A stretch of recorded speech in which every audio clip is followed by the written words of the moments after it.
নমস্কার বন্ধুরা, দেখো আজকে আমি রান্না করেছি ডাঁটা আলুর তরকারি আর ডিমের কারি, আর করেছি খানকুনি পাতা সোমবার, আর আছে স্যালাড। খেতেও দিয়ে দিয়েছি বরমাসাইকে। তো ডিমের কারিটা কীভাবে করলাম সেটাই আজকে তোমাদের সাথে শেয়ার করছি।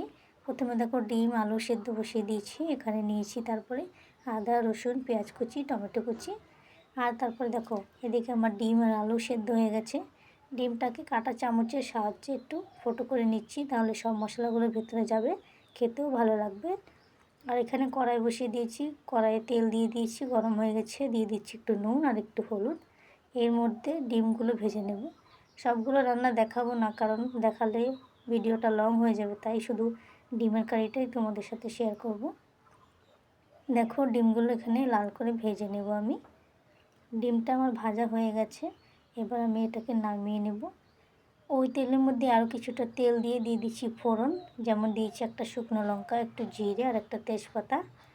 এবার ওর মধ্যে দিয়ে দিচ্ছি সেদ্ধ করা আলু, একটু নুন হলুদ দিয়ে ভেজে নিয়েছি। এবার দিয়ে দিচ্ছি টমেটোটাকেও ভালো করে ভেজে নেব। তারপর এখানে দিয়ে দিচ্ছি আদা রসুন পেস্ট, পেঁয়াজ পেস্ট আর জিরে গুঁড়ো ধনে গুঁড়ো লঙ্কা গুঁড়ো গুলিয়ে নিয়েছিলাম জল দিয়ে একটু। তারপরে ভালো করে মশলাটাকে কষিয়ে নেব। দেখো মশলা থেকে তেল ছেড়ে দিয়েছে, তার মানে কষানো হয়ে গেছে। দিয়ে দিচ্ছি পরিমাণ মতন জল। জলটা ফুটে গেলে এর মধ্যে দিয়ে দেবো ভেজে রাখা ডিমগুলো।